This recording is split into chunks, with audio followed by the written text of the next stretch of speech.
diusap ya sampai hangat lah. Nah terus teman-teman begini, ini ditekan, nah lalu ditekan sampai kita nggak dengar yang di luar, tutup. Nanti teman-teman akan mendengarkan suara saya ingin sampaikan. Nanti saya akan memberikan tips 3 latihan enggak ya, 3 riyadhah tips latihan hening melampaui kata-kata. Melampaui kata-kata. Jadi nanti ada 3 latihan hening melampaui kata-kata ya. Atau paling sederhana dengerin suara nafas sendiri. Iya. Nah itu gampang ya. Nah itu jeda antara tarikan dan hembusan. Jeda antara hembusan dan tarikan. Nah, teman-teman latihan mendengarkan saat jeda itu. Jadi tarik nafas. Nah, pas jeda itu telinganya dengar apa gitu misalnya. Kalau kita misalnya teman-teman zikir nih. Zikir subhanallah secara cepat. Kan kalau habis sholat fardu di masjid ya subhanallah subhanallah subhanallah subhanallah subhanallah. Coba teman-teman latihan nggak usah dimaknani. Dirasakan aja subhanallahnya.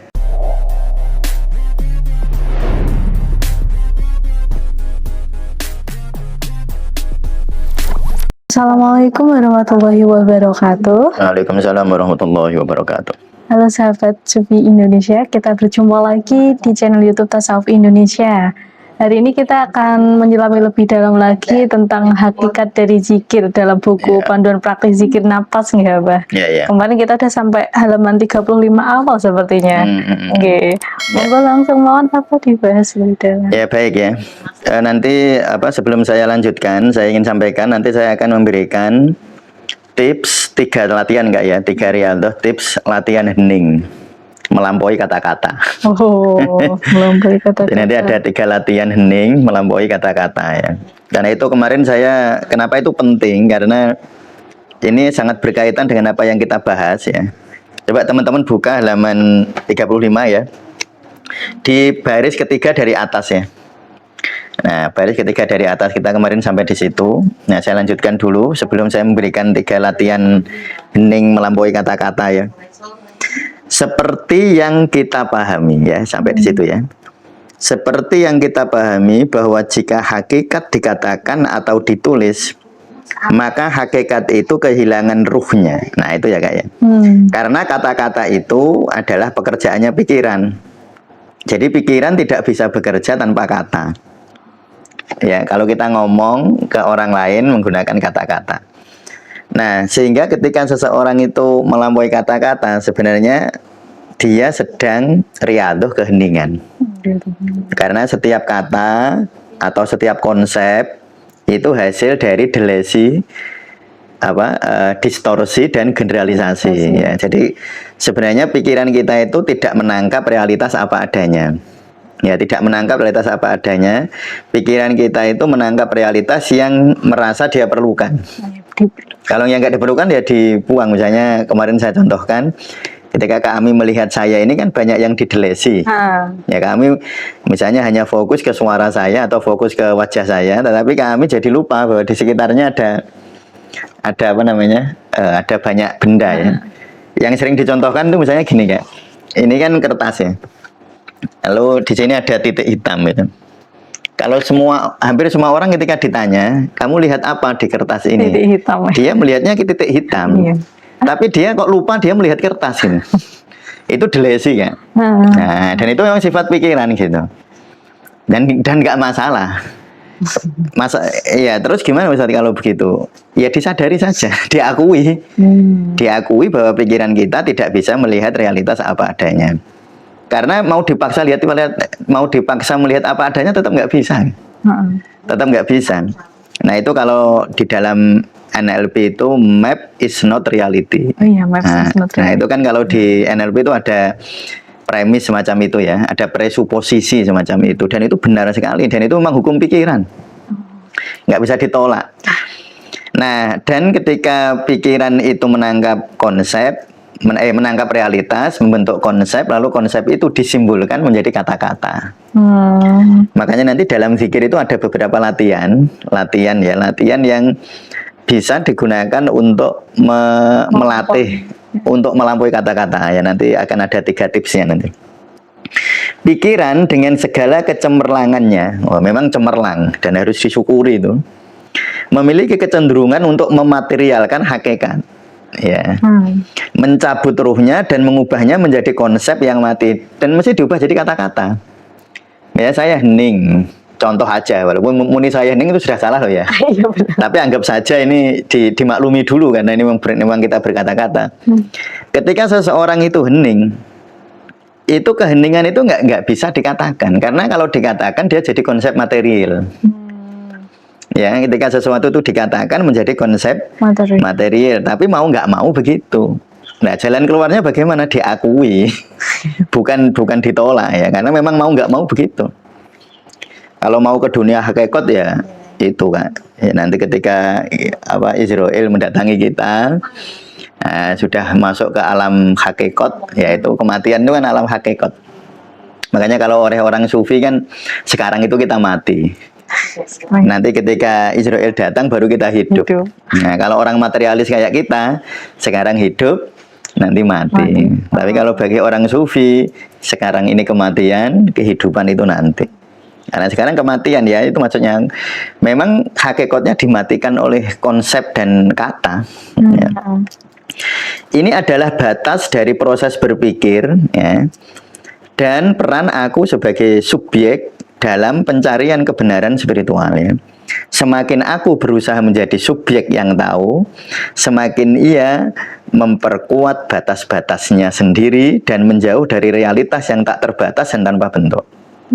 Tak terbatas itu nggak bisa dikatakan, nggak bisa. Coba kalau setelah 1, 2, setelah 2 berapa, setelah 1 triliun berapa, nggak ada akhirnya. Walaupun ada akhirnya sebenarnya, tapi nggak bisa dikatakan. Walaupun nggak bisa dikatakan jenenge apa itu nggak bisa, nggak. Karena kalau di dalam pikiran kita semua benda itu ada ruang, ada batas itu ya. Ada ini apa namanya? Ada, kalau ini figura itu apa namanya? Ada ininya. Bingkainya. Ada bingkai. Di bingkai, kalau di otak kita itu ada bingkainya. Nah, karena selalu di otak kita itu berpikirnya ruang, berpikirnya waktu, dan itu mesti ada awal ada akhir. Ruang itu ada sisi kiri, sisi kanan. Ada atas, ada bawah, dan selalu ada bingkai seperti macam itu, dan itulah sifat pikiran. Sehingga kemarin kita mengatakan bahwa perbedaan antara berpikir dan berzikir itu sebenarnya begitu. Berpikir itu fi khalqis samawati wal ard, yang sifatnya bisa kita batasi gitu. Bisa kita buat konsep tertentu. Tetapi ketika kita berzikir yazkurunallaha, mengingat Allah, itu mengingat sesuatu yang nggak bisa dipikirkan, nggak bisa dipikirkan, artinya nggak bisa dibatasi, nggak bisa diukur, nggak bisa di ini, tapi bisa kita rasakan. Nah, jadi ada ada ini kata-kata yang sangat penting, atau teman-teman kalau ini sebenarnya sudah saya kasih hitam-hitam nggak Ami, saya sudah kasih tebal, saya garis miringkan, saya huruf miring biar ini penting sekali. Jika hakikat dikatakan atau ditulis, maka hakikat itu kehilangan ruhnya karena kata-kata mencabut hakikat sesuatu. Jadi kita itu harus sadar ketika mengatakan sebenarnya itu bukan hakikatnya. Nah, hakikatnya dibalik kata-kata itu. Nah, sekarang saya akan memberikan tips-tips ya. Tips-tips sederhana, Kak. Kalau sebenarnya gini ya, ini salah satu tipsnya. Kalau kita misalnya teman-teman zikir nih, zikir subhanallah secara cepat. Kan kalau habis sholat fardu di masjid ya subhanallah, subhanallah, subhanallah, subhanallah, subhanallah. Coba teman-teman latihan, nggak usah dimaknani, dirasakan aja subhanallahnya. Nah, kan ada dua caranya. Kita maknai, ya kita maknai makna subhanallah itu apa. Tetapi yang kedua kita cukup mengatakan. Makanya dicepet ya. Dicepet kalau ingin maknani kan pelan-pelan. Subhanallah. Lalu kita memaknai Allah Maha Suci. Allah itu tidak, misalnya Allah berkuasa. Berkuasanya Allah tidak seperti berkuasanya manusia. Kalau berkuasanya manusia ada batasnya. Kalau berkuasanya Allah nggak ada batasnya. Makanya ya beda. Allah Maha tahu. Taunya Allah sama taunya kita ya beda. Kalau taunya kita kan nggak tahu terus jadi tahu. Kalau Allah itu sejak awalnya sudah tahu. Nah, makanya pengetahuannya nggak bisa hilang. Karena memang nggak ada awalnya. Kalau pengetahuan kami ada awalnya. Ada awalnya. Dulu coba saya tanya, pelajaran biologi SMP. tentang apa komponen-komponen di dalam sel tumbuhan, lupa kan? Ya ada awalnya kan, karena ada awalnya lalu bisa hilang.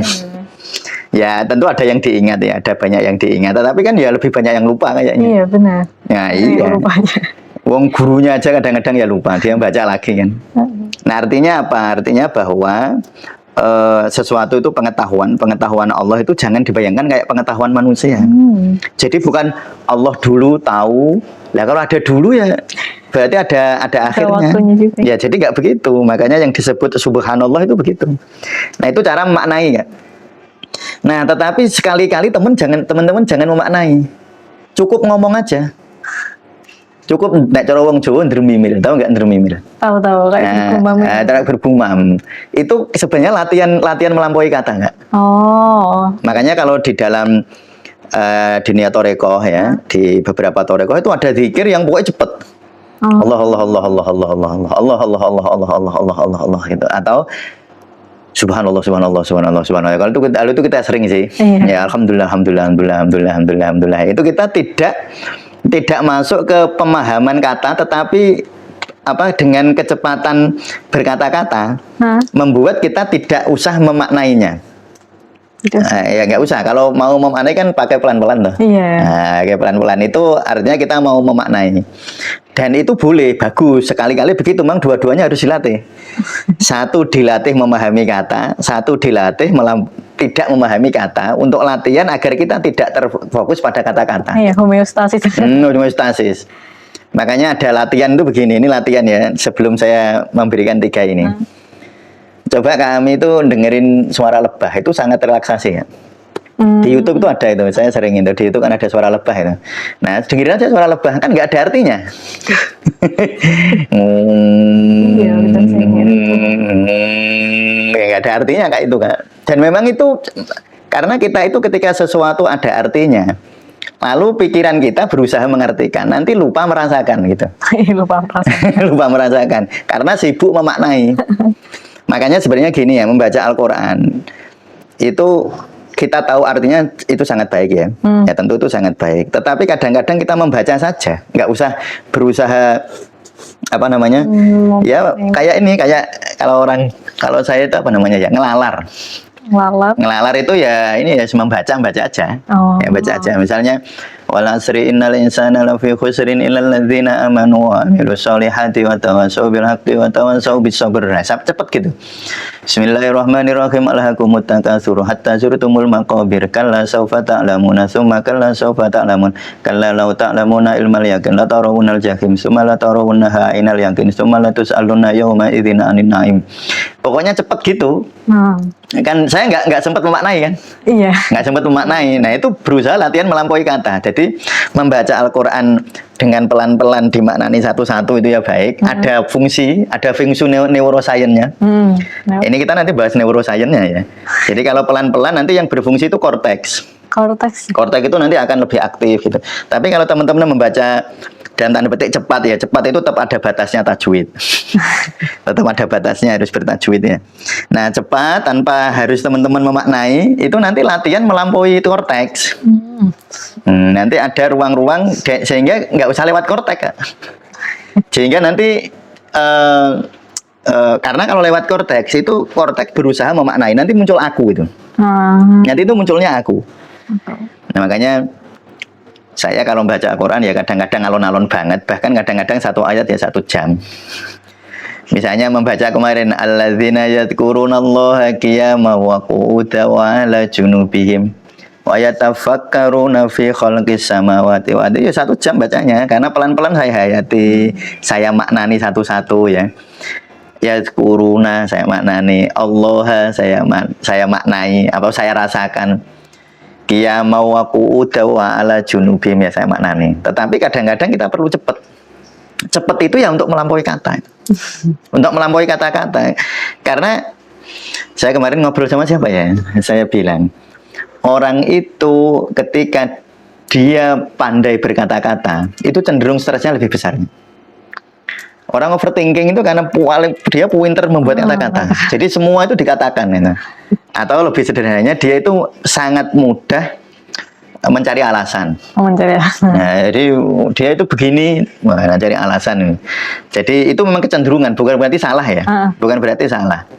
Jadi orang-orang overthinking itu, makanya saya seringan ya sama pasien, kalau ada orang kok overthinking, mesti wong pinter. Kalau nggak pinter itu nggak bisa overthinking, nggak bisa overthinking. Yang overthinking yang pinter-pinter itu. Nah, wong nyun sewu, orang yang orang patek pinter malah orang mikir, nggak overthinking, pokoknya udah dijalani gitu aja. Tapi orang overthinking yang kata-katanya banyak itu punya kecenderungan. Saya ngomong punya kecenderungan ya, tidak semua loh ya. Punya kecenderungan overthinking. Jadi overthinking saya di sini praktek sudah 20-an tahun ya.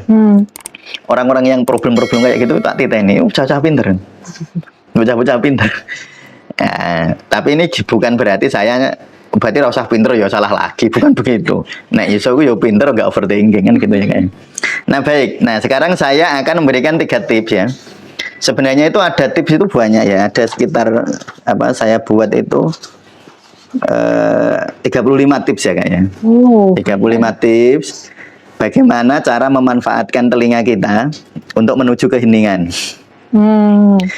Bagaimana memanfaatkan mata kita menuju keheningan. Bagaimana memanfaatkan penghiduan kita menuju keheningan. Bagaimana memanfaatkan lidah kita menuju keheningan. Bagaimana memanfaatkan peraba kulit menuju keheningan. Nah, itu yang kepekaan energi zikir itu. Nah, itu lebih ya. Tapi sebenarnya bukan hanya lewat itu, bisa lewat panca indera yang lain ya. Nah, sekarang saya akan fokus ke telinga ya. Jadi nanti ini 3 tips. Teman-teman nanti bisa latihan ya, setiap 1 tips itu coba latihan 2-5 menit lah. Nggak usah lama-lama. Nah, teman-teman ngerasain aja sensasinya kayak gitu. Ini sebenarnya latihan untuk tadi Kak, untuk melampaui kata-kata. Nah, karena kalau orang melampaui kata-kata, dia lebih mudah khusyuk, lebih mudah hening, lebih mudah fana, egonya lebih mudah luruh. Lebih mudah kalau orang bisa melampaui kata-kata. Jadi kami kalau bisa kata-katanya yang banyak tapi dilampaui. Yo pinter tapi melampaui kepinterannya gitu loh. Itu yang paling ideal. Bukan saya nyuruh nggak pinter. Nyuruh nggak pinter. Makanya ya kan ekstrimnya kan gini kan. Kan kita jarang kan lihat hewan stres itu. Ya karena hewan nggak banyak kata-kata nggak. Hewan nggak pakai kata-kata. Makanya hewan itu nggak gampang stres, nggak gampang mengkonsep hewan itu. Hewan itu ya hanya merasakan hidupnya lapar makan, ngantuk tidur gitu aja kalau hewan ini. Kalau kita kan ditambahi, buat apa tidur itu? Nah, ada nanyanya gitu kan. Suka menganalisis. Nah, menganalisis nanti kalau tidur gimana? Nanti akhirnya nggak bisa tidur ya nanya lagi, nggak bisa tidur gimana caranya? Gitu ya, kalau manusia itu begitu, kalau hewan itu enggak. Tapi saya enggak nyuruh gitu. Wong keistimewaan manusia itu di kemampuan berpikirnya.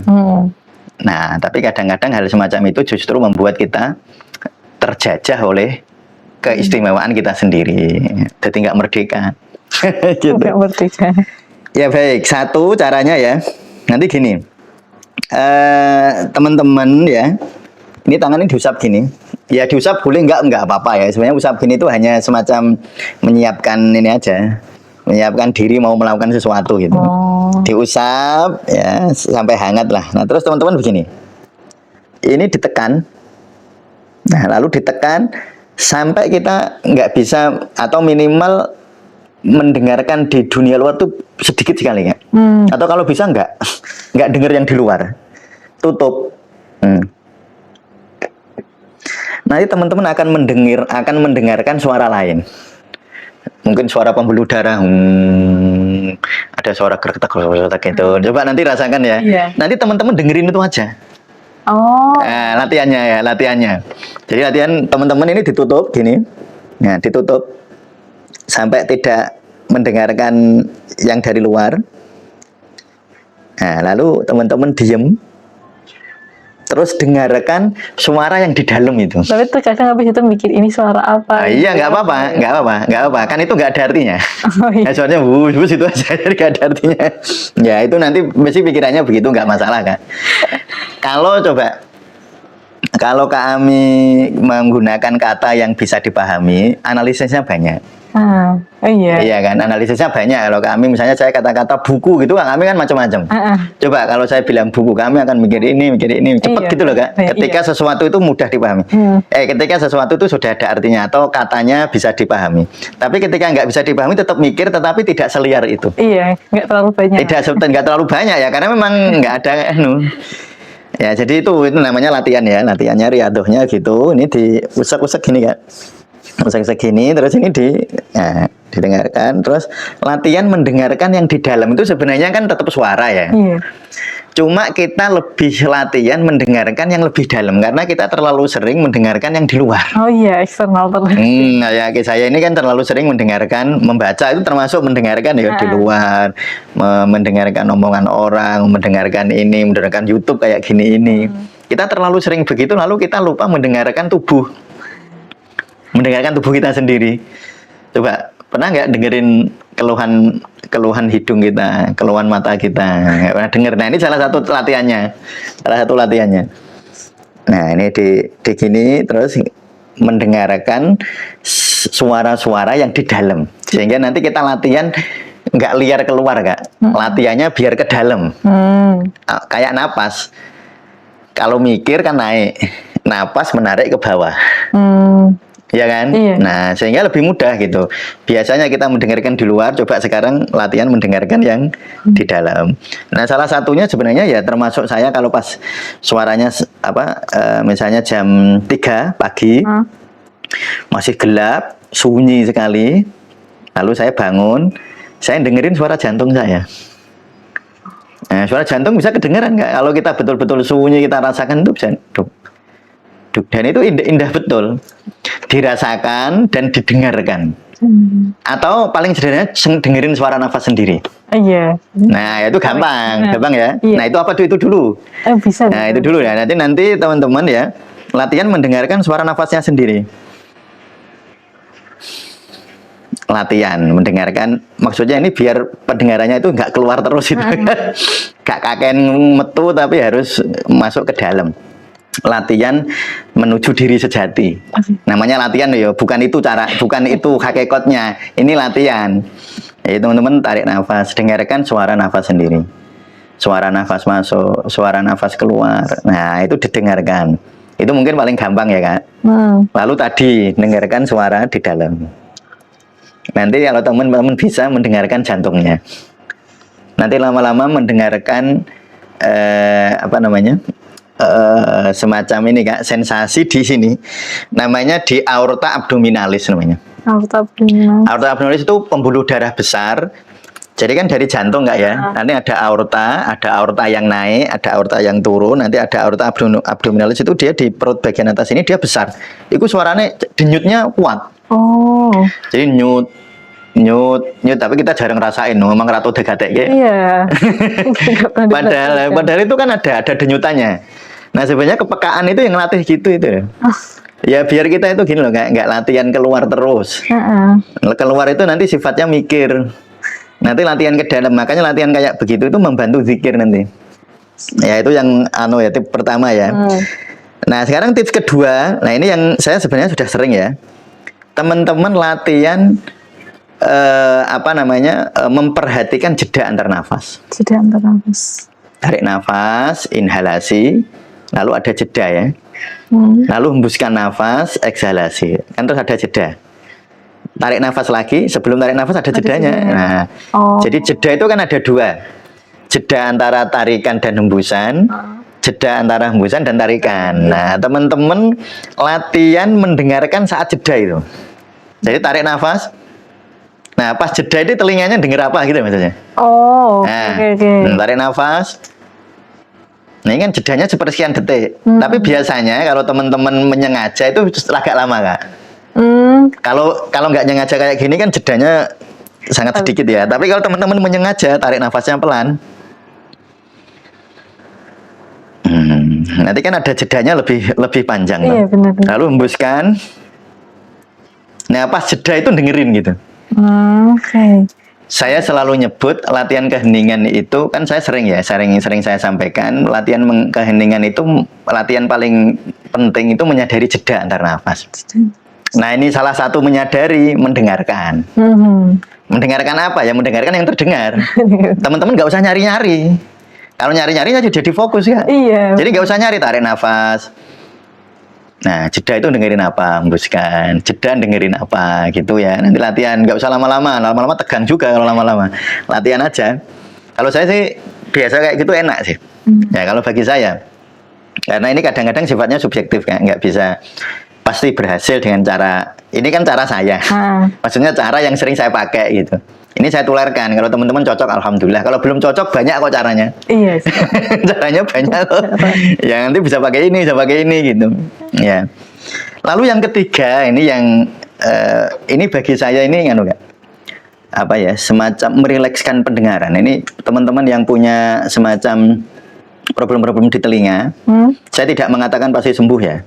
Tapi ini bisa membantu. Misalnya telinga gampang gemerbek, berdenging atau gimana yang secara medis nggak ditemuin gitu.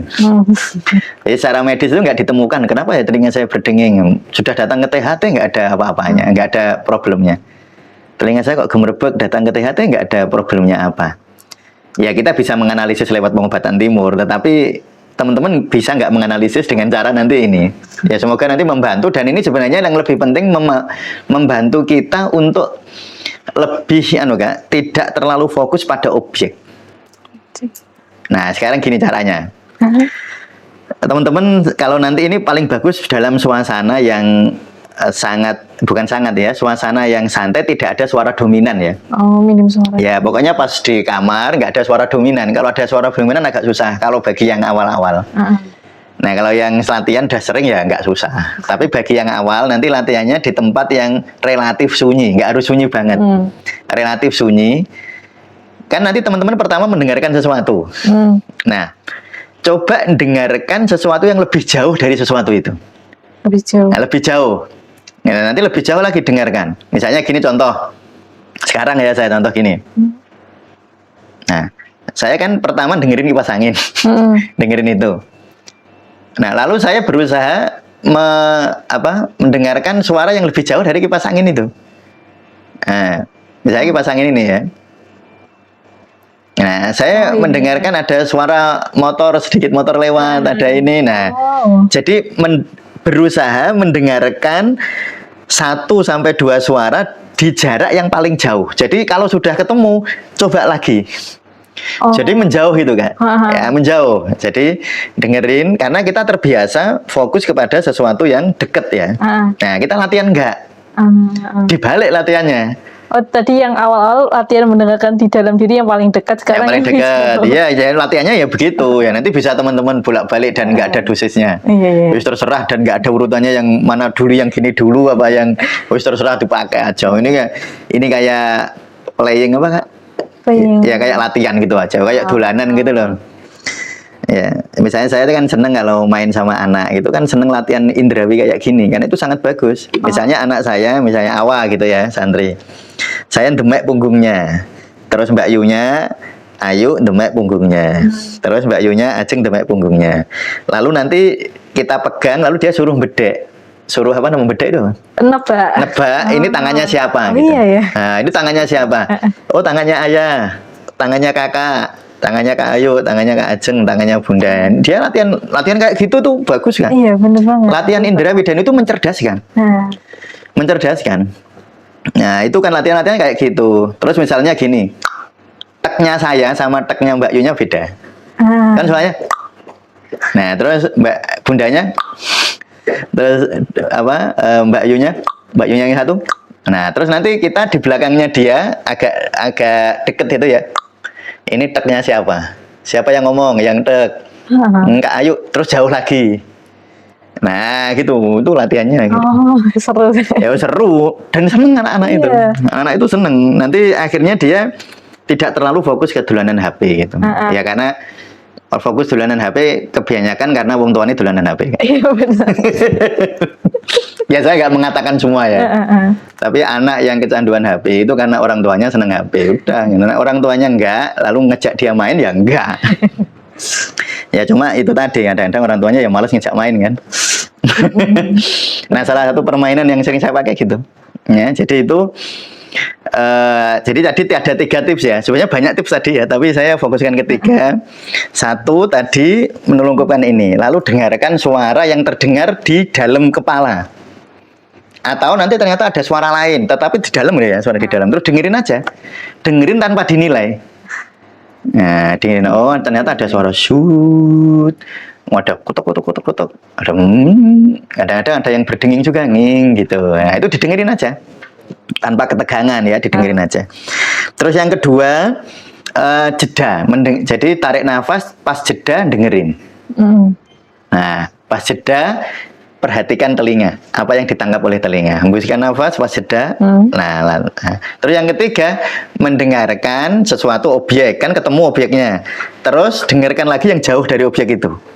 Dengarkan lagi, jauh, semakin jauh gitu.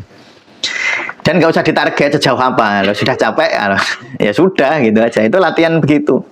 Untuk apa namanya waktu, terus posisinya juga nggak ada Terus serah, batasannya.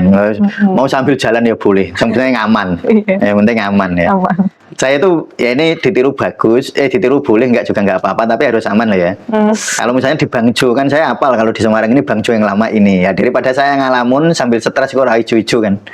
Kan gitu kan, banyak orang stres kan Iya, gitu kan. benar-benar. Lalu ngebel di belakang terus macam-macam gitu. Daripada gitu, ya sudah saya dengerin suara motor-motor di sekitar gitu kan.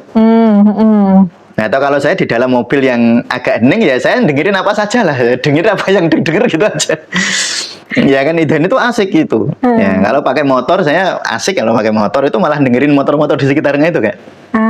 Oh, di belakang, di sebelah saya itu ada motor suaranya gini. Saya menduga ini motornya kayak gitu. Ya hanya tebak-tebakan aja. Terus oh lebih jauh dari motor ini jejernya ada suara gitu. Ini kayaknya motor kuno deh ya gitu.